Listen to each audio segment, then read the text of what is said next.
The Galactic Council voted against humans. They regretted it instantly.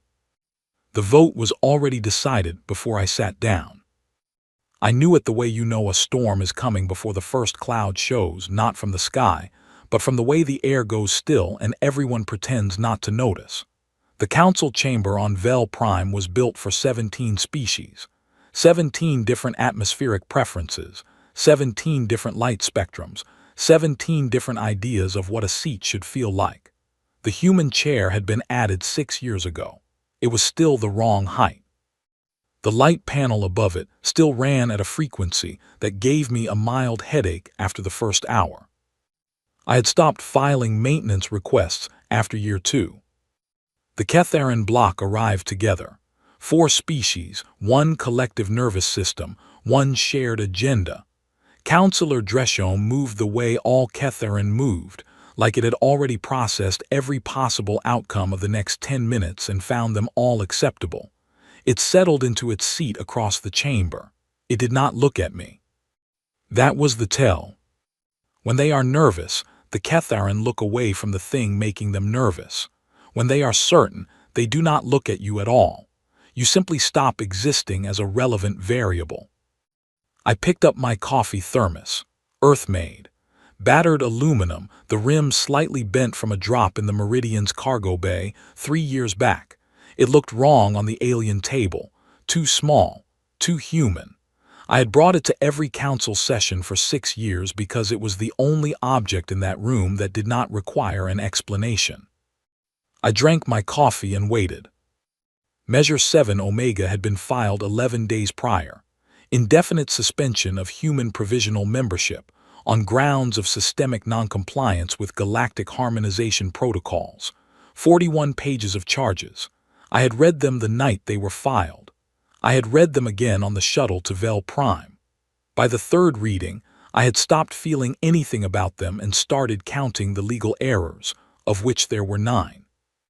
9 errors in 41 pages. Sloppy work for a block that had been planning this for 2 years. The session opened. The charges were read aloud. This was a formality. The chamber already had copies. The reading existed so the record would show due process had occurred, which is the galactic political equivalent of leaving the price tag on a gift. It proves nothing except that someone wanted you to see it. 40 minutes. I sat still. I kept my hands flat on the table because I had learned, early in my diplomatic career, that the Ketharan read finger movement as hostility. I kept my face neutral because I had learned, earlier than that, how much energy you waste on expressions that change nothing. When the charges finished, I was given 6 minutes to respond. I stood up, I spoke 11 sentences, I sat down. I had written 300 pages of counterargument. The council had given me 6 minutes, which comes to roughly 50 pages per minute, which is not a reading of counterargument so much as a gesture in its direction. I had decided, on the shuttle, to give them 11 sentences instead. The essence of 300 pages, distilled. If they were going to dismiss it regardless, they could at least dismiss something clean. My thermos was cold by the time the vote closed. 41 in favor of suspension, 2 abstaining, 1 against. The single dissenting vote came from Councillor Seiran of the Vorath, not because the Vorath had any particular affection for humanity. The Vorath had spent 40 years nursing a border grievance against the Ketharan bloc, and voting against the Ketharan on any measure was its own kind of pleasure. I appreciated the vote anyway. You take what you can get. I should have been angry. I was not angry. I had stopped being surprised by this room approximately 4 years ago, and anger requires surprise, at least a little. What I felt, sitting in that chair, under that slightly wrong light, holding a cold thermos, was something closer to the sensation of watching a door close that you already knew was going to close.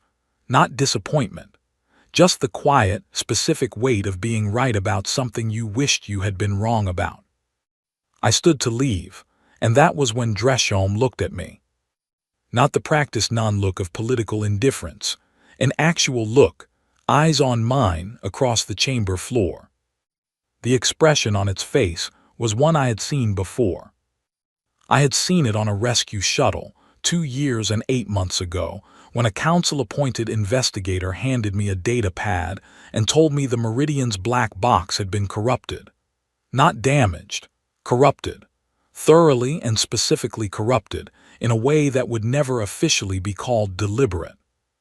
214 crew, gone in a containment action I had not been authorized to intervene in.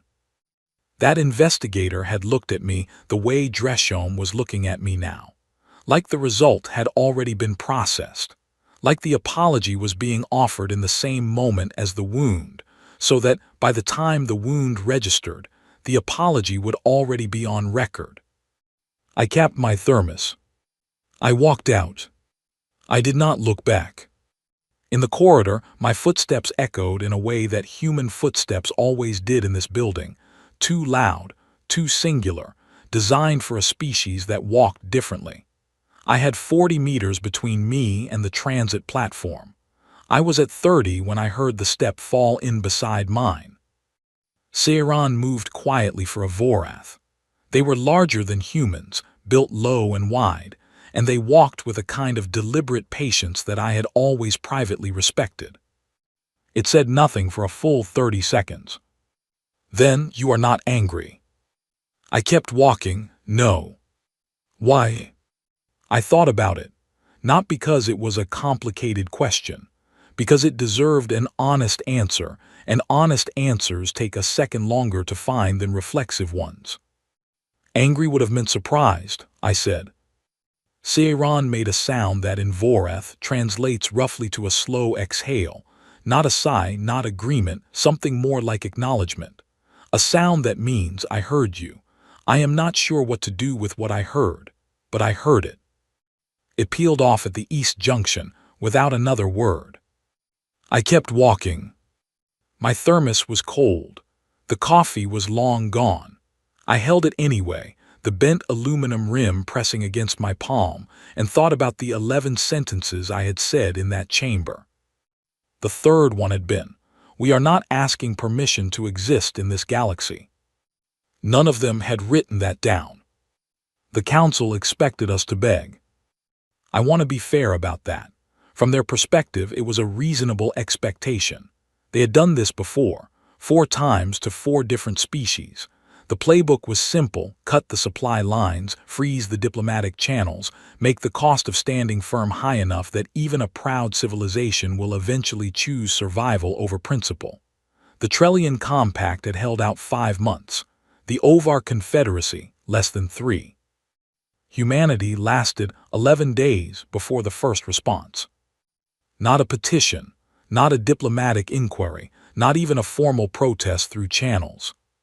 39 independent research collectives on Earth and 17 colony worlds simultaneously published full technical disclosure packages on 11 years of proprietary development work. Physics, materials science, medical technology, drive mechanics, all of it marked pending harmonization review under the terms of our provisional membership. The membership was gone. So was the review.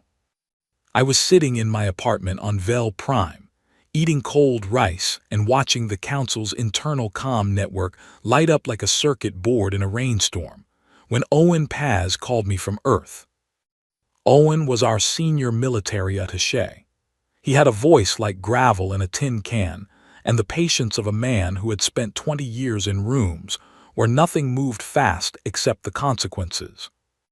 "They're going to say we planned this," he said. "Did we?" I asked.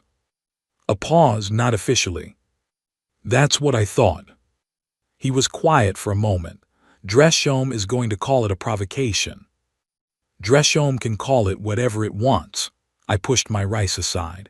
"The patents are already public. What they call it doesn't change what it is." What it was 11 years of human innovation sitting in a regulatory waiting room, held back by harmonization clauses that required council approval for any technology that might alter the competitive balance of the galactic market, which, in practice, meant anything good enough to matter. The clauses had been in the provisional membership agreement from day one. We had signed them because the alternative was no membership at all. Now there was no membership at all. And there was no clause. The Ketharan medical block filed 3 separate emergency injunctions within 24 hours. All 3 were reviewed by the council's legal chamber. All 3 were found to have no jurisdiction because the technology was now in the public domain, and public domain had no nationality. Petra Kane from the New Carthage Engineering Collective sent me a message, just 2 lines. We're building the drive now. The one they said would take another 8 years. We started this morning. I read it twice. I did not reply. Anything I said would be on record, and I was still, technically, a human diplomatic representative. The second thing happened at the 23-day mark. 3 colony worlds, the ones that the Galactic development reports had been quietly classifying as economically terminal for the past decade, stopped hemorrhaging population. I pulled the figures myself from the Open Relay Network.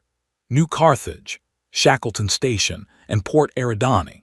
All 3 had been bleeding people for years, losing residents to core worlds, watched by the Council as cautionary data points about human expansion being overextended. What the Council's development reports had consistently failed to mention was that all 3 colonies had been operating under resource extraction treaties that funneled approximately 60% of their raw output into Council-affiliated processing networks at below-market rates, not because they had agreed to bad terms, because the terms had been the cost of galactic infrastructure access, the shipping lanes, the relay network, the medtech supply chains, all of which had just been severed. The extraction treaties had no enforcement mechanism without the membership framework to back them. The treaties dissolved. New Carthage's population growth figure for the following quarter was the largest in the colony's history. I sat with that number for a long time. The third thing was harder to quantify. There was a trade network. Nobody gave it a name. It was not official in any sense that the Council could regulate. Human ships, running routes between human-controlled space and a handful of neutral corridor stations, carrying goods at prices the Council's supply chains had never offered because they did not need to. The Vorath officially condemned it in a public statement. The Vorath's actual cargo traffic through those neutral corridors increased by 40% in the same quarter. Seiran sent me a bottle of something fermented and a handwritten note on Vorath formal paper. The note had no words on it, just a small drawing. I had explained the human gesture to it once, at a conference on Vel Prime, when it had asked me what the human crew members on a dock transport were doing with their hands when they saw the Council inspectors arrive. I put the bottle on my shelf. I did not open it, not yet. Owen called again at the 40-day mark. Council's moving to close the neutral corridor stations, he said. They can't. They're going to try. The corridor stations are registered under Variant Compact jurisdiction, I said. The Ketharan bloc has been trying to get a jurisdictional override on Variant territory for 9 years. They'll fail in committee, and it'll take them 4 months to fail. Owen was quiet. By then, I said, the routes will be established well enough that closing the stations won't matter. You're very calm about this. I was calm about it the way you are calm about a fire you planned for, not because it did not matter, because when you have thought through a thing long enough and carefully enough, the thing loses its power to make you flinch. I had sat in that council chamber for 6 years. I had read the harmonization clauses. I had read the extraction treaty terms. I had filed the maintenance request about the wrong height human chair every year for 2 years and then stopped filing it. I had been reading this room for a long time. But there was one more thing. At the 44th day, a cargo vessel departed Proxima Station. It was registered as a mining hauler, which it technically was. It was also carrying an FTL drive system built to specifications that had never been submitted to any council harmonization review, because the specifications had been sitting in a patent disclosure package until 30 days ago, and then they had been sitting in every engineer's hands with a network connection. The jump took 14 seconds. It arrived at a point 12,000 kilometers inside the edge of the Ketharan outer boundary. It stayed there for 6 hours. Then it jumped back. There was no weapon aboard, no military personnel. The pilot was a woman named Zoe Arden from the New Carthage Engineering Collective. She was 29 years old, and according to her official statement, the jump was a navigational calibration test. The Council's formal response ran to 31 pages. Most of it was about jurisdiction and treaty violation, and the reckless endangerment of galactic stability. Zoe Arden's response was 4 words. I did not write those 4 words. I want to be clear about that. She sent them on her own through the Open Relay Network addressed to the Council's official protest filing. The 4 words were, "We noted your concern." I sat back in my chair when I read it. I thought about the child who had sent me the crayon drawing 2 weeks earlier. A small rocket ship with my name written along the side in unsteady letters, delivered through the last open diplomatic channel before it closed. I had pinned it to the wall above my desk, and I looked at it every morning when I sat down to read the day's reports. Whoever had drawn it, they had known something the Council had not known when it cast its vote. That we would come back. Not asking, not begging. Just coming back. The mining haulers parked in a formation. That was the part that broke them. Not the jump itself, not the technology demonstration, not even the forward response. It was that the formation the haulers used to block the Ketharan deterrence fleet in the Proxima Corridor was a recognized tactical communication pattern. Specifically, it was a Ketharan military communication pattern from a defensive doctrine written 300 years ago and used exclusively by Ketharan naval operations. Humans were not supposed to know it existed. The Ketharan fleet commander, a senior officer with 30 years of service, took 17 minutes to recognize the formation. The record shows the fleet went a full stop at the 2-minute mark. 15 minutes of just sitting there, engines cold, while the recognition processed. I watched the tactical feed from my apartment. 38 human vessels, all mining class, all retrofitted in under 4 months, which is not something any Council shipyard assessment had considered possible.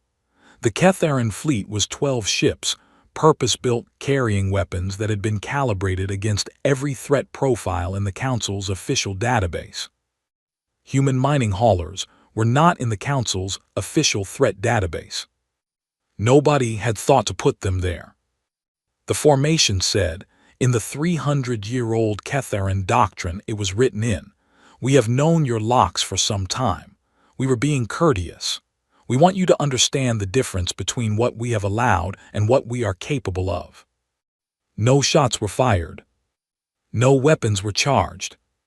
The Ketharan fleet turned around. And then the real noise started. An emergency council session was called within 6 hours. I was not invited, which was technically correct since my diplomatic credentials had been suspended with the membership. I watched the session feed from my kitchen, eating cold tamales, and I watched 12 alien civilizations experience, in real time, the specific sensation of a floor they had trusted their whole lives shifting under them. The Ketharan bloc argued that the formation was an act of aggression. The Voreth argued that returning an unarmed flotilla after making eye contact with 38 retrofitted haulers was the definition of de-escalation. The Sarathi delegation wanted a full tactical review. The Marin species said nothing, which with the Marin means they are running probability models and do not like the outputs. Dreshome called for an immediate military response. Seiran asked, in the formal diplomatic language that the Voreth only use when they want something to be on permanent record, what military response? Against whom? Under what authority? The session ran 9 hours. Nothing was decided. I finished my tamales and went to bed. The next morning a message appeared on my personal channel. Direct line council encryption. Sender ID, Dreshome first block. It had never contacted me directly in 6 years. The message was 4 lines. Formal opening, formal close, and in the middle, what do your people want? I read it 3 times. Then I opened my desk drawer and took out the crew manifest for the Meridian. 214 names. I kept it folded at page 4. Page 4 was where Lieutenant Sira Akafer's name was listed. She had been 29 years old. She had laughed at her own jokes before the punchline landed, which is either the most annoying habit in the world or the most endearing one, and on the Meridian I had found it endearing. The containment action that ended her life had been approved through proper council channels. I had been advised not to intervene. The legal memo explaining that advice had been 12 pages long, and every page of it had been correct, technically, within the framework of laws that the council had written, and that I had agreed to work within when I accepted the posting. I put the manifest back in the drawer. I wrote a response to Dreshome. It said, the same thing we have always wanted. We have simply stopped asking. I sent it. Then I sat for a while in the quiet of my apartment, with the crayon rocket on the wall above my desk, and I thought about what was coming next. Not because I was looking forward to it, because I had been watching it approach for a long time, and watching a thing approach while pretending it is not there is the one particular habit I had never been able to form. Seiran came to my door that evening. It did not send a message first. It did not schedule a meeting. It arrived in person, which the Vorath do only when the communication is too important for any kind of record. I opened the door. It looked at me with the large, flat eyes that the Vorath use for close reading, not combat assessment, not threat analysis. Reading. The way you read something you need to understand precisely. It said, the Vor are moving. The hallway went quiet in a way that had nothing to do with sound. I stepped back from the door. Come in. The Vor had been the subject of exactly 0 official council discussions in the 2 years I had been monitoring the security briefing feeds. They appeared in footnotes. They appeared in border incident reports filed by 3 different species along the outer rim, all of which had been classified and then quietly shelved. They appeared in a conversation I had overheard at a council social function 14 months ago between a Sarathi security official and a Marin observer, which had stopped the moment they noticed me nearby. You learn things from the conversations that stop when you enter a room. The Vor were not a diplomatic problem. They were not a treaty dispute or a resource competition or a political bloc with grievances. The Council's diplomatic framework had no clean category for them, which is why the Council had been very carefully not discussing them for 2 years. Humanity's category for them was old. We had named it a long time ago. Different words, different contexts, but the same shape. A thing that does not come to negotiate. A thing that does not want your territory or your resources or your political concessions. A thing that comes to end. We had experience with that shape. How far? I asked. The advance elements are 3 weeks from the Sarathi outer corridor, Seiran said. What does the Council know? Everything I just told you. They have known for 6 months. I sat down. 6 months. While they were running sessions about human mining haulers and FTL compliance and the reckless endangerment of galactic stability, they had known that something was moving toward the outer corridor, and they had been filing it under classified footnotes. Why didn't they respond? Seiran was quiet for a moment. Then it said, carefully, because responding would have required admitting the threat was real, and admitting the threat was real would have required a defense strategy, and a defense strategy would have required a unified military authority. A pause. The Council has not had a unified military authority in 300 years. The last time they attempted to build one, the Ketharan bloc vetoed it. There it was. the cleanest summary of the problem I had ever heard from an alien diplomat, and it had taken a crisis to get it. I looked at the crayon rocket on the wall. How long does the Council think it has before the main Vor force reaches populated space? 4 months, perhaps 5. They're wrong, I said. It's less. Seiran looked at me. How do you know? Because we've been running our own assessments for 8 months. I stood up. The Council stopped sharing its security feeds with us when the vote passed. We built our own. Owen Paz has a team of 40 analysts who have been doing nothing else since the sanctions began. Seiran was quiet again. A long quiet, the kind that in Voreth communication signals the recalibration of a fundamental assumption. You prepared for this, it said. We prepared for everything, I said. That is what happens when you spend 6 years being the species that gets cut out of the classified briefings. I called Owen that night. He was already awake. He answered on the first ring with "I heard," which told me Seiran had not come to me first. How many people know about the Voreth assessment? I asked. On our side, 12. On the Council side, everyone who matters and no one with the authority to act on it. We need to change that. The Council isn't going to put you in front of a security session. You don't have credentials. I know. I was already pulling up the building schematics for Vel Prime Station on my screen. I don't need a Council session. I need a cargo bay. Owen was quiet for exactly 2 seconds. You want to go around them, he said. I want to go under them, I said.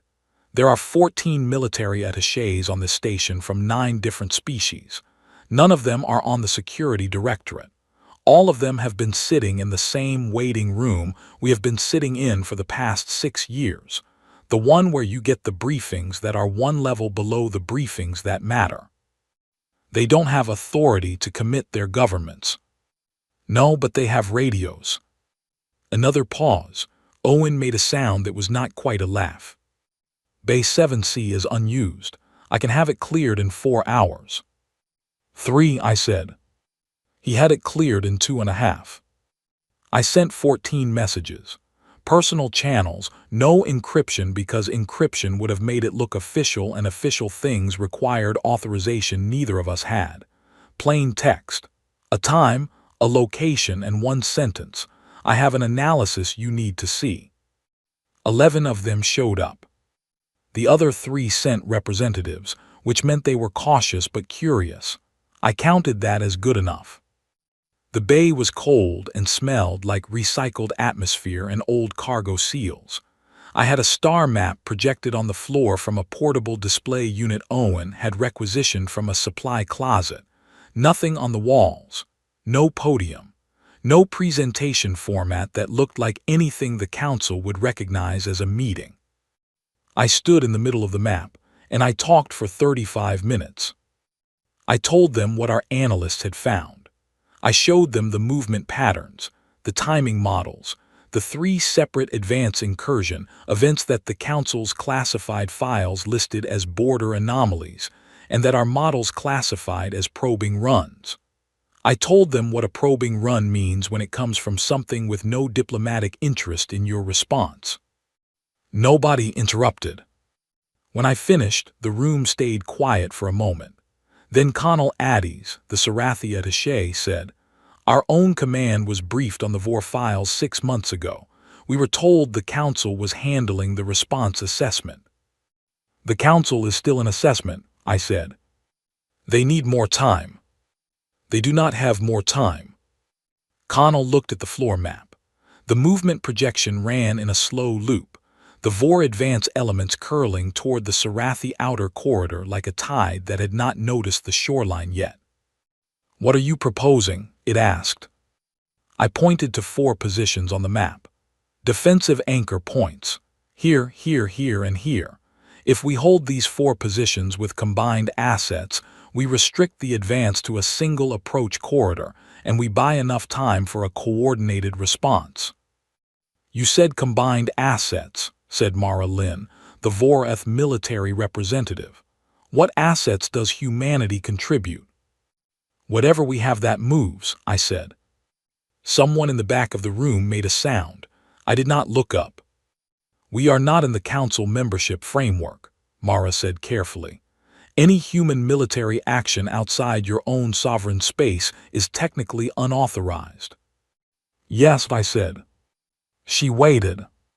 I'm aware of that, I said. The room was quiet again. Then Colonel Addy said something in Sarathi that my translator gave me as understood, which in Sarathi military usage does not mean agreement. It means, I have heard the parameters of what you are offering, and I will not pretend I did not hear them. We spent the next 2 hours building a plan. It was not a clean plan. Owen described it to me afterward as a broken tool doing a specialist job, which I thought was fair. We had no unified command structure. We had no shared communications protocol that all 9 species military systems could access simultaneously. We had 3 sets of conflicting threat assessment models and a positioning strategy that required real-time coordination between vessels that had never trained together.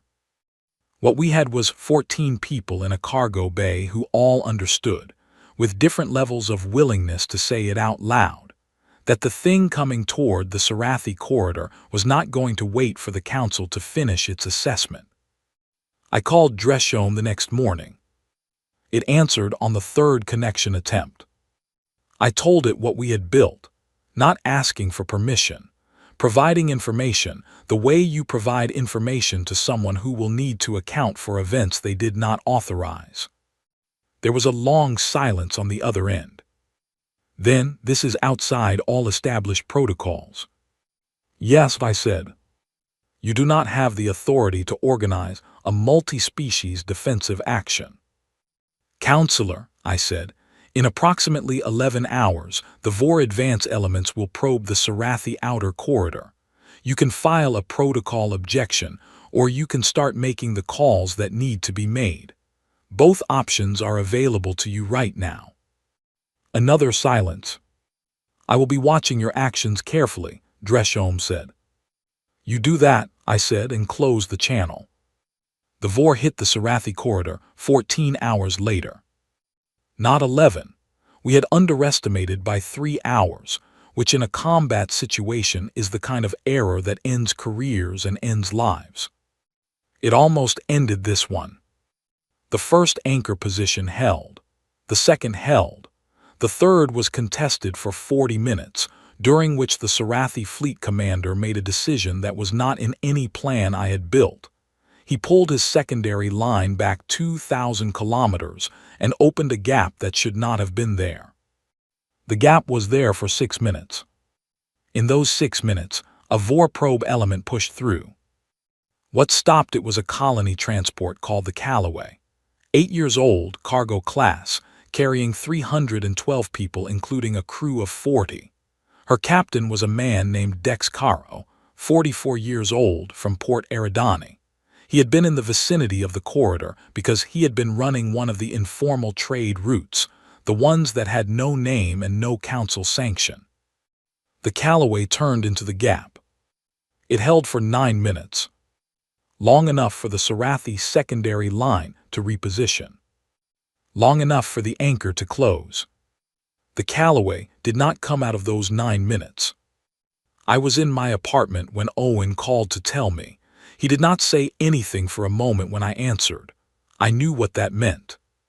How many survivors? I asked. We're still counting, he said. I sat at my desk for a long time after that call. The star map was still up on my screen, showing the after-action positions. The corridor was green, held. The probe element had been cut off from its advance line. The combined fleet had performed well enough, given that it had never performed together before. I looked at the corridor position where the Callaway had been. I opened my desk drawer. I took out the Meridian Manifest. I looked at page 4 for a while. Then I took out a blank page and I wrote 312 names. I did not have all of them yet. I filled in the ones I had and left spaces for the rest. I folded it and put it beside the Meridian Manifest. I did not put it inside the Meridian Manifest. They were separate things, and they needed to stay that way. The council emergency session was called the following morning. I was still not invited. But the session, for the first time in 3 years, addressed the Vor situation directly, on the record, with no footnotes and no classification markings.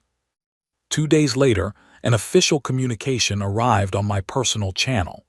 Council seal, formal language, 7 paragraphs that said, in the grammar of institutions that do not apologize but need to acknowledge what has happened, we request the immediate re-engagement of the human diplomatic delegation. The word request appeared 4 times. The word require appeared once, in the 3rd paragraph, and had clearly been argued about. Seiran appeared at my door that same evening, not unannounced this time. It sent a message 2 hours before. When I opened the door, it handed me a second bottle of the fermented thing. You earned it, it said, which in Vorath means something closer to. There is no question of what just happened and both of us know it. I put the bottle next to the first one. Both still unopened. I'll open them together, I said. It looked at the 2 bottles on the shelf, then at me. When? It asked. After, I said. I wore the same jacket I had worn to the vote. Owen told me to wear something formal, something that read as authority, something that would signal to the council that humanity was returning as a power to be negotiated with rather than a problem to be managed. He had specific suggestions. He had looked up what the senior Sarathi delegates wore to their first full membership hearing and sent me reference images. I wore the same jacket, gray, slightly worn at the left cuff, the one I had been wearing when Dreshome had looked across the chamber at me with that expression I recognized, and I had walked out without looking back. I wanted them to recognize it. Owen was waiting for me outside the chamber.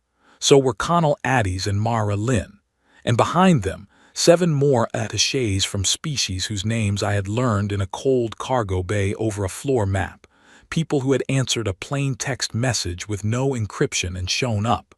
Some of them had brought their own delegation members. Some were alone. None of them were here because the council had invited them. They were here because they had been in that cargo bay. Owen looked at my jacket and did not say anything, which from Owen means he understood exactly why. Ready? He asked. We're going in regardless, I said. The chamber looked the same. It always looked the same. 17 atmospheric zones, 17 light spectrums, 17 different ideas of what a seat should feel like. The human chair was still the wrong height. It had been moved. Not significantly. A meter, maybe a meter and a half closer to the center of the table than it had been for the past 6 years. Nobody mentioned it. I noticed I did not mention it either. I set 2 things on the table in front of me when I sat down. The first was a document, 4 pages, not 300 pages, 4. I had written it in one sitting the night before, and I had not revised it because the first draft was right, and I have learned to recognize when a first draft is right. The second thing was the crayon rocket, small, slightly bent at one corner from being in my pocket through the last 3 weeks. A child's handwriting along the body of the rocket, my name spelled slightly wrong in orange crayon. I set it next to the document, and I looked at it for a moment. Then I looked up. The chamber had gone quiet in the way it goes quiet when something is happening that was not in the session agenda. The Ketharan Block's delegation was studying the table surface. The Marin observer was doing the thing they do when their probability models are running. The Sarathi counselor, old enough to have sat on this body for 30 years, was looking at the cargo bay attachés lined up behind me and doing a count. Dreshome opened the session. It delivered a formal statement. I listened to all of it. Gratitude for humanity's contribution to the Sarathi corridor defense. Recognition of the circumstances that had led to the current situation. an acknowledgement that the threat landscape had changed significantly since Measure 7 Omega had been passed, an offer of reinstatement under the original provisional membership terms. Dreshome looked at me when it finished, a different look than the one I had walked out on. This one was not pity. This one was careful, the look of someone reading a room they are not fully sure they understand. I let the silence sit for a moment. Then I stood up. I pushed the 4-page document to the center of the table. "Those are our terms," I said, "not the Council's terms, ours."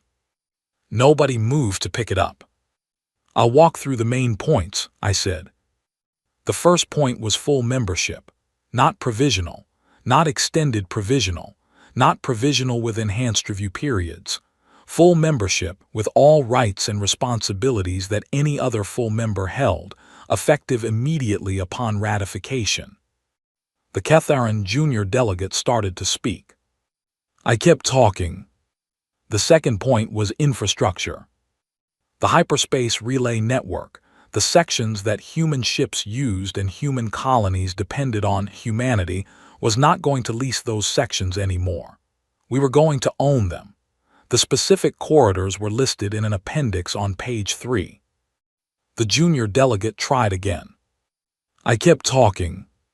The third point was military authority. Human ships in human-adjacent space, operating under human command structure, without council oversight or pre-authorization requirements. The boundary definitions were on page 4. Now several delegates were making sounds. I did not stop.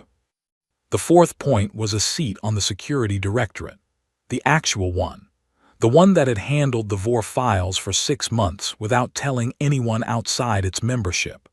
There would be a human representative on that body, with full access to all security classifications, or there would not be a human delegation in this chamber.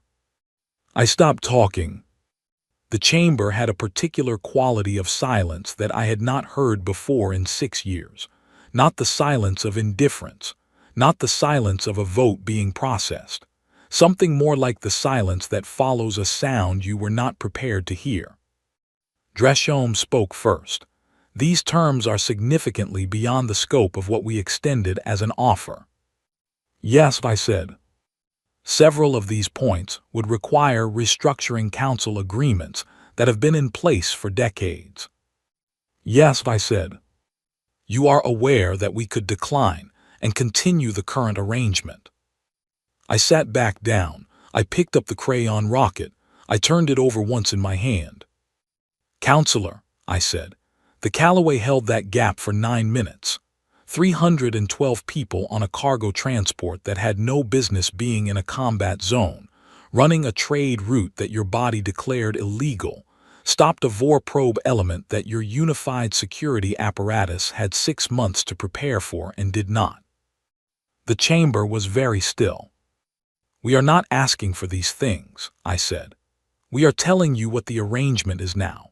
You can ratify it formally, which would be efficient for everyone, or we can all sit here and have a much longer conversation about what happens in the next 4 months when the main VOR force arrives and we decide again who is and is not in the room when the plan gets made. Dreshome looked at the crayon rocket. Who drew that? It asked. I don't know, I said. Someone who was certain we would be back. The chamber went into recess for 1 hour. When it reconvened, Dreshome read the motion into the record without a preamble. Ratification of human full membership under the terms of Document 7 Alpha, filed by the human delegation at today's session. The vote was called. 41 in favor.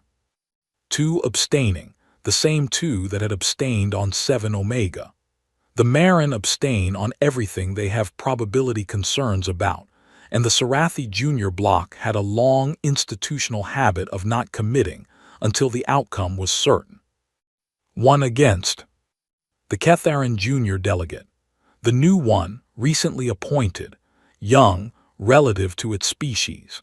It had the look of someone who had come into this role with a clear set of assumptions and was now somewhere in the process of discovering that assumptions are not the same as facts.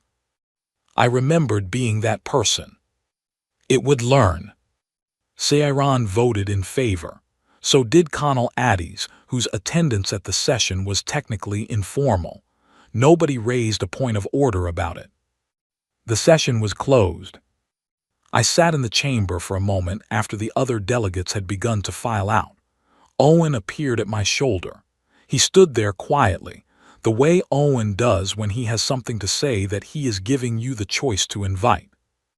"Don't," I said. "I wasn't going to say anything." "You were going to say something about the jacket." A pause, maybe. I stood up. I picked up the crayon rocket. I picked up my copy of the 4-page document, which was now a ratified council record, and would be filed under Human Galactic Relations Volume 7, in whatever archive the council kept for moments it had not anticipated. I thought about Dex Caro, about the Callaway and its 9 minutes, about 312 names on a blank page in my desk drawer, with spaces still to be filled in. I thought about Sira Akefer and her habit of laughing before the punchline. I thought about 214 names on a folded manifest, page 4 dog-eared, sitting in a drawer that I opened more often than I told anyone. I did not think about whether the Meridian inquiry would go anywhere. I would push it. I would push it through the same security directorate seat I had just put in the ratified terms, and I would push it through every formal channel available to a full member with full access, and I did not know yet what that would find or what it would cost. But I had the seat now. Owen walked out with me. Connell fell in on my other side. The cargo bay group spread out behind us in the corridor, and the sound of 12 different footstep patterns in the hallway of Vel Prime was, for the first time in 6 years, a sound that included my own without the slight echo of something that did not quite belong. At the East Junction, Seiran was waiting. It looked at me for a moment, then it looked at the group behind me. "Impressive," it said, which from the Vorath is not a compliment. It is an observation of a thing that has shifted a probability model significantly enough to require acknowledgement. "We had help," I said. It made the exhale sound. Then it turned and fell into step beside me, the way it had done in this same corridor on the day I walked out of the vote, and we walked together in a comfortable silence that had, over 6 years, become one of the few comfortable things in this building. I called my brother when I got back to my apartment. Connor picked up on the second ring. His voice had the slightly groggy edge of someone who had been awake for too long and fallen asleep at an odd hour, which is what happens when you are a structural engineer on a Mars platform, and you run on a schedule that does not match any planet's day cycle. "Hey," he said. "Hey," I said. A pause. He knows me well enough to wait. "You still have that property out near Uvalda?" I asked. I heard him sit up. "Yeah," he said carefully, "still have it. Been renting it out, but the current lease ends in April. Why?" "I'm thinking about getting a dog," I said. Another pause, longer this time. "Yeah," he said. "Yeah." He was quiet for a moment. Connor has a talent for not asking the questions that do not need to be asked. It is one of the better things about him. "April's 3 weeks out," he said. "Place'll need some work when the renters leave. I can go out there and check on it." "That'd be good," I said. I was looking at the wall above my desk. The crayon rocket, still slightly bent at one corner, my name spelled slightly wrong in orange. "Is it over?" Connor asked. "The Vor situation is a long way from over," I said. "That's going to take time." "That's not what I asked." I looked at the rocket. "No," I said, "not yet." He absorbed that. "But closer," I said. "Okay," he said, "I'll check on the property." We talked for a little while longer. Not about the council, not about the vote, not about anything that would go in any official record anywhere. The kind of conversation that exists because there needs to be something in the day that is just the ordinary weight of being a person who has a brother and a planet, and a piece of land near Uvalde that could use a dog. When I hung up, I opened the desk drawer. I took out the Callaway names and laid them on the desk. I filled in the remaining spaces from the list Owen had sent me that afternoon. 312 names.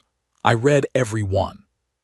Then I folded the page and put it beside the Meridian Manifest. I took the 2 bottles Ciron had brought me off the shelf. I opened both of them. I poured a small amount of each into a cup I did not care about. I did not drink it. I just set it on the desk next to the folded pages. I do not know if that means anything, but it felt like the right shape of a thing. I picked up the crayon rocket one more time, held it in my hand, felt the slightly waxy texture of the crayon lines and the light weight of it, small enough to fit in a pocket, simple enough to have been made by a child who did not know anything about council votes or VOR advance elements or 9-minute gaps held open by a cargo ship running an informal trade route. A child who had known, with the specific certainty that children sometimes have about the things that matter, that we would come back. Not on their terms. On ours. I set the rocket on the desk. I turned off the light. I went to bed.